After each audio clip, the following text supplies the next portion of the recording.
Avec le temps, j'ai compris que je n'avais plus besoin de courir après les regards, que ce n'était pas ce qu'on perçoit de moi qui comptait vraiment, mais ce que je dégageais lorsque je suis en paix avec moi-même. Il existe une beauté qui ne se mesure pas en ridule, une attraction subtile, silencieuse mais puissante, qui ne s'impose pas, qui ne séduit pas de manière évidente, mais qui marque, qui reste. Cette aura rare, cette profondeur que l'on trouve chez une femme mûre ne vient ni du maquillage, ni des vêtements, ni de cette jeunesse que la société glorifie. Elle vient de l'intérieur, de ce regard qui a déjà affronté la tempête, de cette voix qui n'a plus besoin de convaincre, d'une énergie enracinée, calme, magnétique. Alors, qu'est-ce qui rend vraiment une femme mature attirante? Quels sont ses gestes, ses réflexes presque imperceptibles qui transforment sa présence en force magnétique? Carl Jung, ce grand explorateur de l'âme humaine, disait que l'éveil ne se produit pas en se remplissant de lumière, mais en rendant l'ombre consciente, en osant se regarder en face, en accueillant ce que l'on a fui pendant des années. Et peut-être est-ce là le secret, ce subtil équilibre entre la lumière qu'une femme mûre laisse passer et l'ombre qu'elle n'a plus peur de porter. Dans cette vidéo, je vais partager avec vous ces habitudes simples mais puissantes qui rendent une femme plus âgée profondément magnétique, non pas aux yeux de tous, mais pour ceux qui savent regarder au-delà des apparences. Préparez-vous à renouer avec une vérité que le temps a peut-être endormie, mais qui ne demande qu'à renaître. Rien n'est plus envoûtant qu'une femme qui n'essaie plus de paraître parfaite. Il y a une force presque magnétique chez celle qui a cessé de masquer ses blessures, qui ne joue plus à la forte ni à la victime, qui ne se cache plus derrière des artifices pour camoufler ses failles intérieures. Elle n'attend plus qu'on la sauve, car elle s'est rencontrée, elle s'est acceptée. Ses cicatrices, visibles ou invisibles, ne sont plus des secrets honteux, mais des marques sacrées, témoins d'épreuves traversées.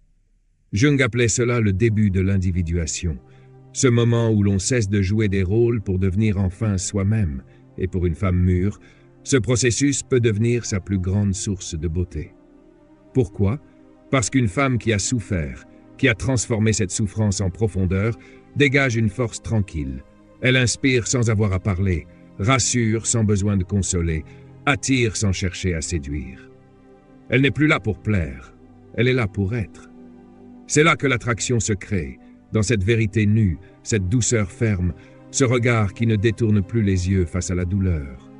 Une femme qui a appris à accueillir ses cicatrices dit sans mots « Je suis tombée, je me suis relevée et je ne renie rien de mon histoire ».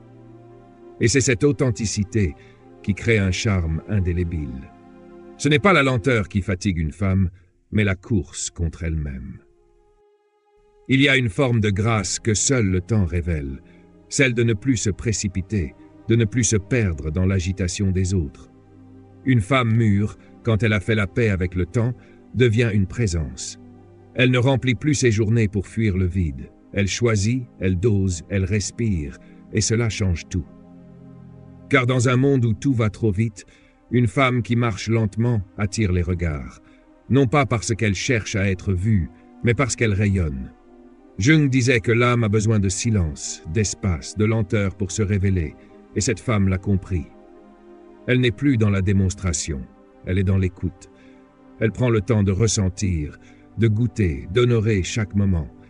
Elle peut être assise à une terrasse, un livre à la main, ou simplement en train de regarder la pluie tomber. Et pourtant, tout en elle semble dire « Je suis ici, pleinement, et c'est suffisant ». Ce n'est pas de la paresse, c'est de la sagesse. Le fruit d'une vie passée à courir derrière des illusions avant de comprendre que la vraie richesse est dans l'instant présent. Une femme ancrée, connectée à elle-même, n'a besoin d'aucun artifice. Elle impose le respect sans élever la voix, et c'est là que réside sa beauté. Une femme qui apprend à dire non commence à dire oui à elle-même. Pendant des années, on lui a appris à plaire, à être douce, conciliante, disponible, à dire oui, même quand chaque fibre de son être criait non. Mais un jour, quelque chose change. Elle se regarde dans le miroir et se demande « Et moi dans tout ça ?» C'est là que commence le vrai tournant. Une femme qui sait dire non, sans agressivité, sans justification excessive, sans peur d'être rejetée, est une femme qui s'est choisie, et cela est irrésistible. Elle n'a plus peur de décevoir, elle ne cherche plus l'approbation à tout prix.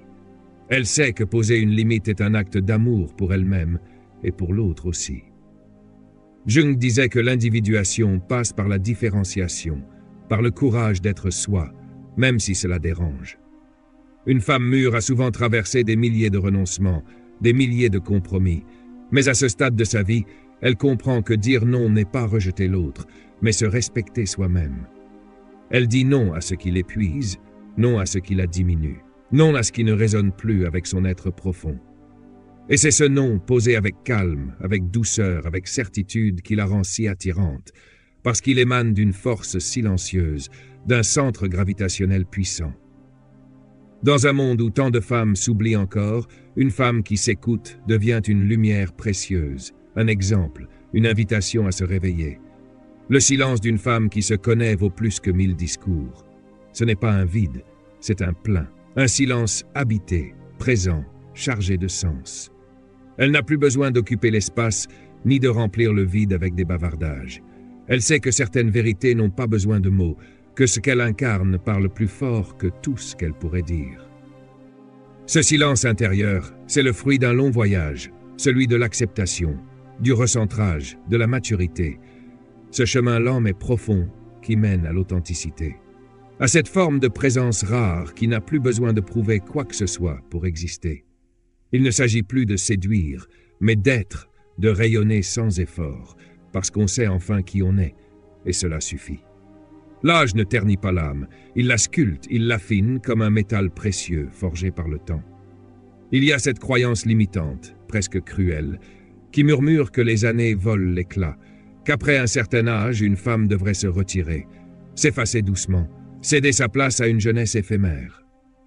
Mais certaines refusent cet effacement silencieux.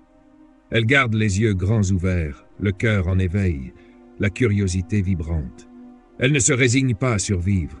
Elles veulent vivre, pleinement, intensément jusqu'au dernier souffle, et c'est cette flamme qui les rend captivantes, ce feu intérieur qui ne demande qu'à brûler encore. Elles posent encore des questions, elles explorent, elles s'émerveillent, elles osent douter. Elles recommencent, toujours, sans se laisser définir par les années. Parce qu'une femme qui a 50, 60 ou 70 ans n'a pas cessé d'être profondément vivante. Jung disait que l'individuation est un processus sans fin, une quête sans repos pour devenir pleinement soi. Et cette femme l'a compris. Elle se réinvente, elle change d'avis, elle se lance dans des projets qu'elle n'avait jamais osé entreprendre. Elle lit, elle voyage, elle jardine, elle peint, elle médite. Elle apprend, non pour impressionner, mais pour se respecter, pour honorer ce besoin intérieur de croissance. Elle refuse de se laisser enfermer dans les rôles qu'on lui a imposés. Elle ne se laisse pas réduire à son passé.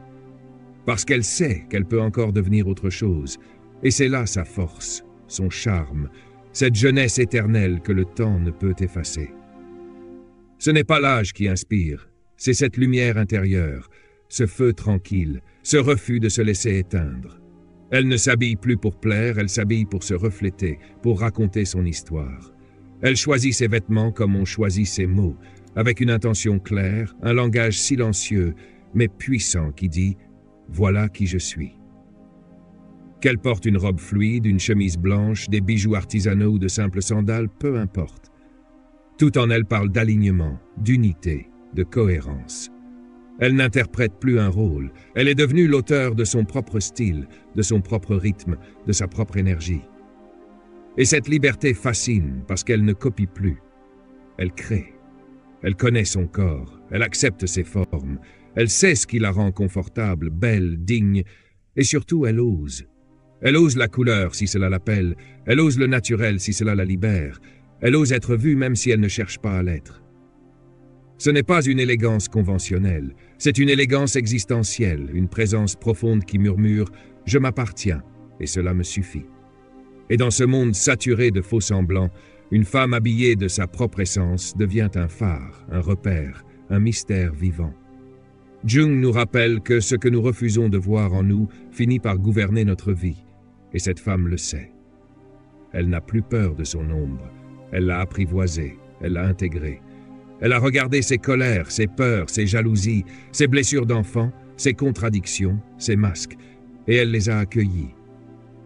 Elle ne cherche plus à fuir ces parts sombres, elle les écoute, elle les reconnaît, elle les aime, parce qu'elle a compris qu'elles ne sont pas ses ennemis, mais des fragments de son être, des voix silencieuses qui demandent à être entendues, intégrées, guéries.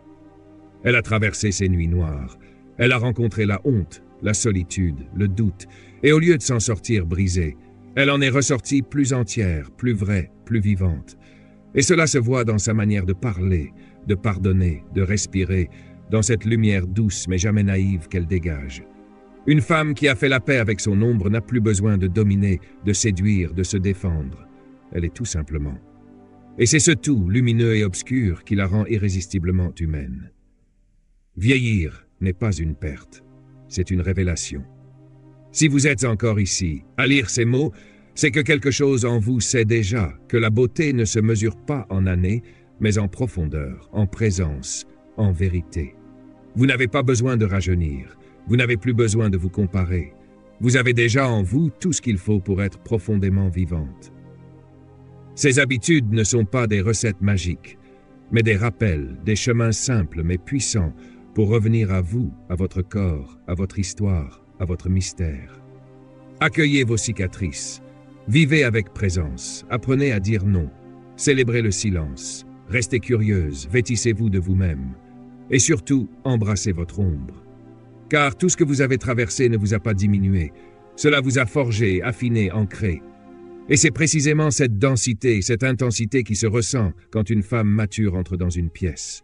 On ne voit pas seulement une silhouette, on ressent une histoire, une présence rare, une énergie qui touche tout le monde, même en silence.